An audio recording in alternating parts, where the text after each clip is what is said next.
Wow, sabi nitong si Bongo na talagang tad-tad ng pagkabobo, hindi raw kinakain ang impeachment. So ibig sabihin, wala nang silbi talagang impeachment. Samantalang kayo mismo dyan sa Senado, ikaw pa naman ang number one na senador na binoto ng mga mamamayang Pilipino. So ibig sabihin wala na palang silbi ang impeachment laban sa isang taong nangurakot o kaya'y nagnakaw sa salapin ng sambayan ng Pilipino. So ibig sabihin wala na palang silbi kung ano yung ginawa ninyong batas. Pinagsasalsalan nyo na lang pala ang saligang batas. I cannot believe. Sa bagay, nanalo ka nga naman dahil binayaran mo lang naman ang mga taong bayan, di ba? Hindi nyo ba nakikita na kapag may sakuna, pag may mga nasunugan o whatever, sinong nangunguna nandun? Si Bongo para lang iboto ninyo. From the start pa lang, yun na yung nakita ko. Natural yung mga tao dahil sa sila ay mga gutom, natural. Iisipin nila, sino bang unang nagpunta rito para tulungan tayo? Natural, Bongo yan. Strategy na yan eh. O di ba? Hindi ka naman ibinoto dahil ikaw ang pinakamagaling diyan sa Senado, kundi ikaw ang number one na bumibili ng boto from the start pa lang. Eh yung mga iba naman, sakala lang sila bumibili ng boto pag malapit ng eleksyon. Pero itong si putang inang Bongo na to, na number one na tuta, ni Digunggong, obviously, natural siyang magsasabi na hindi naman daw nakakain ng impeachment. Pero pagdating sa hustisya, so ibig sabihin hindi na rin nakakain kung ano yung dapat na ibigay ng hustisya para sa mga mamayang Pilipino, lalong-lalo na sa DepEd. Tangina kung ganyan din lang pala ang mga patakaran ninyo, kung ganyang klaseng pag-uutak nyo, bakit pa kayo binoto? Na okay lang pala na nakawin ninyo sa bagay, pinapawalang bisa ninyo kung ano yung impeachment dahil pati kayo naman kasi magnanakaw mangungurakot, di ba? Sino nga naman kasi ang hindi papanig sa isang mangungurakot kung ikaw mismo ay mangungurakot din?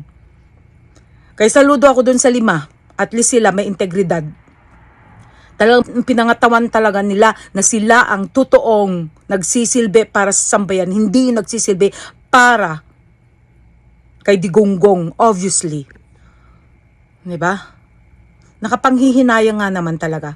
And I'm so proud sa mga Filipino citizens kung ano yung ginagawa nyo ngayon. Kung ano yung ginawa nyo noon para mawala itong si Erap, I am sure na gagawin nyo rin yan. O diba? Tungkol sa pera din yun. O bakit hindi nyo magawa ngayon? Diba? Eto, legal na talagang ninakaw. At wala man lang masabi itong mga senador. 18 senador. Na wala man lang silang magawa. Oh, asan ngayon si Raffy Tulfo? Di ba pag maglitis tong si Raffy Tulfo, pag mag-judge siya? Instant. Eh, ba't hindi nyo gawin ko anong ginagawa niya? Ba't hindi nyo magawa? Ito talaga yung talagang pinaka legal na paraan para sana ilitis ko ano yung hindi tamang gawain ng isang mamamayan, lalo na ito ay isang politiko, lalo na ito ay isang vice-presidente ng Pilipinas na pinagkatiwala ng buong sambayanan ang kanilang pera para lang matustusan sana kung anong mga pangangailangan ng mga mag-aaral. Pero anong nangyari? Binaliwala lang nila? Hindi na raw itutuloy ang impeachment? So, ibig sabihin, patuloy pa rin yung pangongolekta nila sa mga estudyante kung ano yung mga projects, kung ano yung mga kailangan nila na bayaran sa school, ganon. Samantalang ito sana yung pondo para hindi na nila sana gagawin yun sa mga estudyante o kaya sa mga magulang ng mga estudyante. Kawawa yung mga walang pera. Kawawa yung mga kinikilikil nilang mga estudyante na kung hindi sila makapagbigay ng project, hindi sila ipapasa. Samantalang hindi naman talaga nila kailangan ng pera dahil andyan na yung pondo na milyones, bilyones. Pero pinakurakot lang nila dito sa isang magnanakaw na Inday Sara. It's very, very sad. It's very fucking sad. So, ibig sabihin, pag binaliwala na nila yung impeachment, ibig sabihin, Everybody is welcome para magnakaw. Samantalang sila, kung sino yung mga magnanakaw, sino yung mga ngurakot, o sino yung mga alam nila na hindi pa dapat kailangang litisin o kaya i-judge o kaya ano para hatulan, pinapatay nila. Oh, so libre ang pagpatay. Ngayon libre na rin ang pagnakaw, ganon? Yun ang example na pinapakita nila. Instead, sana na iyon ang bigyan nila ng oras para tapusin na yan. Bakit umabot pa ng 4 na buwan para lang sana bigyan ng katapusan na to? Sinasabi nila na, we're wasting time. Yeah, you're wasting your fucking time. Dahil hindi ninyo binibigyan agad ng judgment. Nakita nyo na yung tao ay hindi siya makapagsalita para lang sana i-explain kung paano nalustay ang milyones, bilyones na pera. Pero nung nangyari? Ha? Hindi niyo magawa ang desisyon. Samantalang kung isang tao, maralitang tao kay ordinaryong tao lang, pag hindi na nakapagsalita at hindi na niya kayang ipagtanggol ang kaniyang ginawa na kasalanan o whatever, hatol agad. Katulad ng ginagawa ng putang inang Raffy Tulfo. O, asa na ngayon si Raffy Tulfo? Isa na rin doon sa mga taong putang ina, okay lang ang magnakaw? What a fucking dumb pag-iisip. Nakakapanghinayang. Kaya kayong mga kapwa ko Pilipino, alam nyo na kung sino lang yung mga taong pwedeng pagkatiwalaan. Yung 5. I salute them.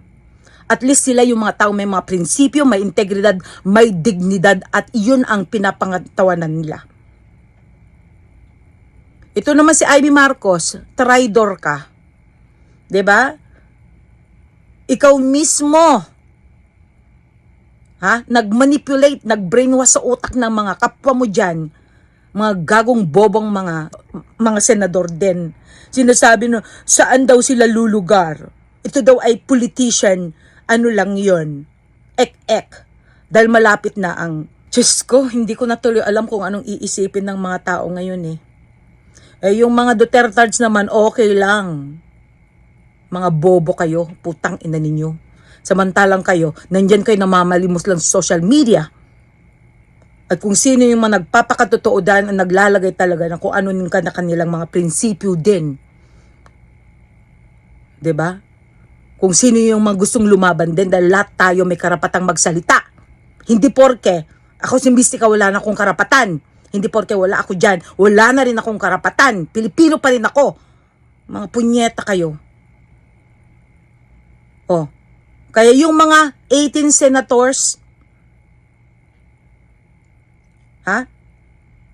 wala na palang silbi ang ginawa nilang batas, kundi pinagsasalsalan na lang nila. Yun lang yun. Mga punyeta kayo.